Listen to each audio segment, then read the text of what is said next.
From retro to next gen, we've got it all. I'm George, a Gen X grown-up, and this is Bit by Bit. And in another Doom bit from Hackster.io, apparently you can now play Doom inside the Google search bar. This is just crazy. So this guy named Pedro Weber, he made a version that you can hack into the Doom server. You can use Python or something like that. He has like some videos and stuff down here in this, at the end of this article that show you how he did it and how you can play it. It runs through an ASCII art format. I watched the video. It's really cool.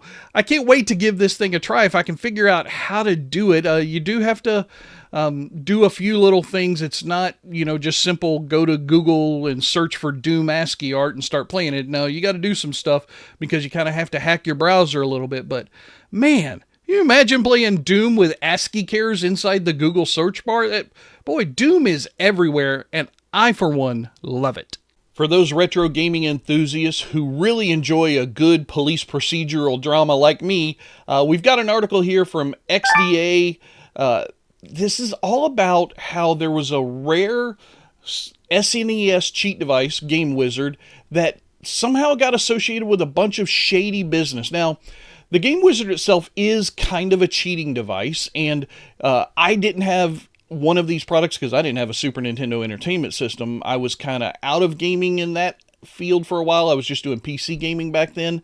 But yeah, it's a really interesting article that goes on to talk about how the guy who ran the company that created the Game Wizard, at least through the research that this author did on this article, he also got into some big trouble with the Recording Association, the RIAA, whoever those damn people are that are always trying to sue us back in the 90s for all our music downloads. They raided his offices and went after him. They've got newspaper articles about this thing. They've got the stuff here, like here's the Game Wizard in a products available manual thing.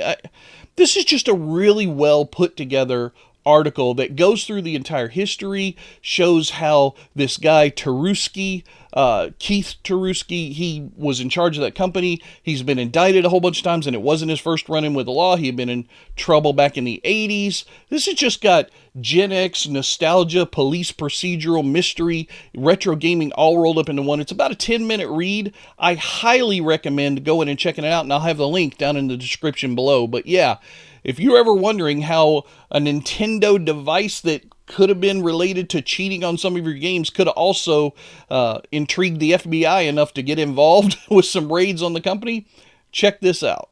Now, you guys know that I'm not going to pass up an opportunity to talk about pinball here on Bit by Bit, and GamingAge.com has brought me an article that clued me in. Pinball FX is going to have a VR option available on the Meta Quest.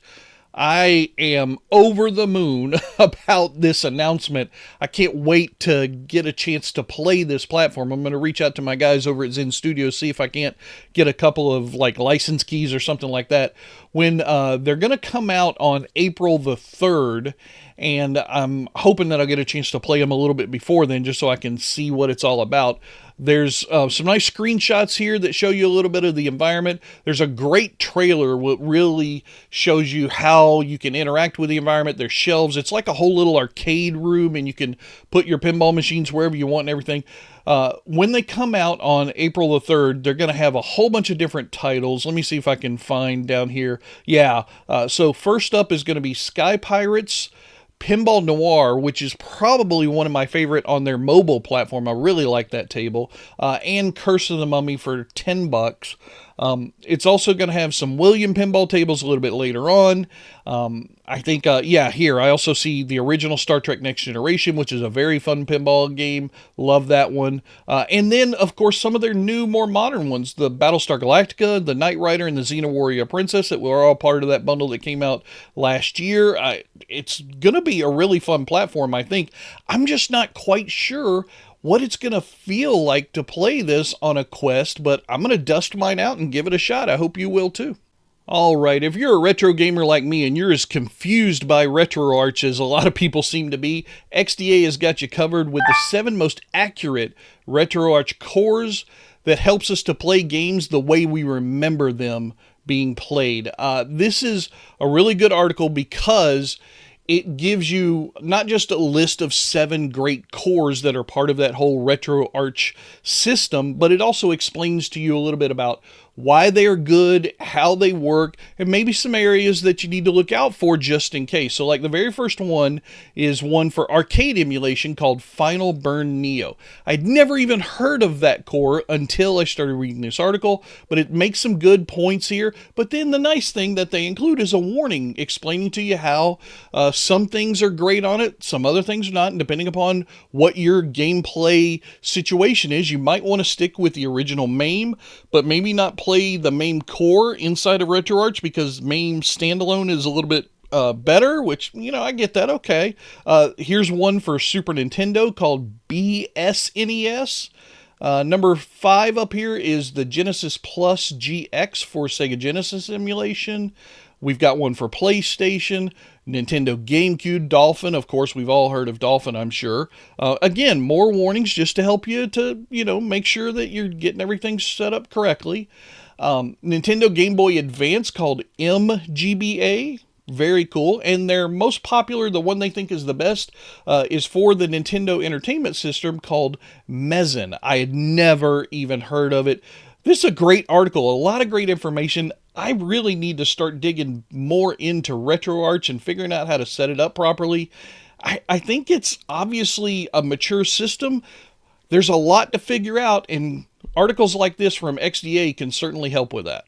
Just a little bit of an update bit from RetroDodo.com. You guys know we've been talking here on Bit by Bit and on GenXGrownUp in general about a lot of these software packages and retro game packages that have been coming out from Atari and some of their subsidiaries like Digital Eclipse and Night Dive Studios.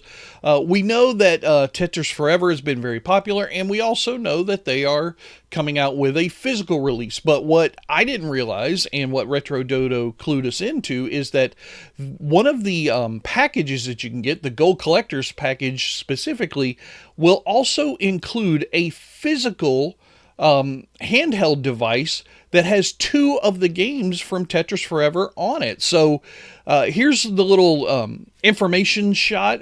Pre-orders obviously on February 25th.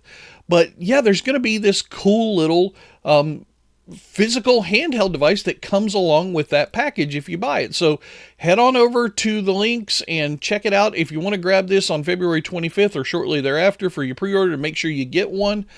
I'm kind of curious to know what the handheld's going to be like, what it looks like. Tetris itself is, you know, perfect obviously for handhelds. That's kind of what got the Game Boy going. But yeah, this is a really smart idea from Digital Eclipse and Atari. That's going to do it for the news making headlines in the gaming world right now. I am George, and if you want to see more, hit that subscribe button, and I'll keep on bringing you the news bit by bit.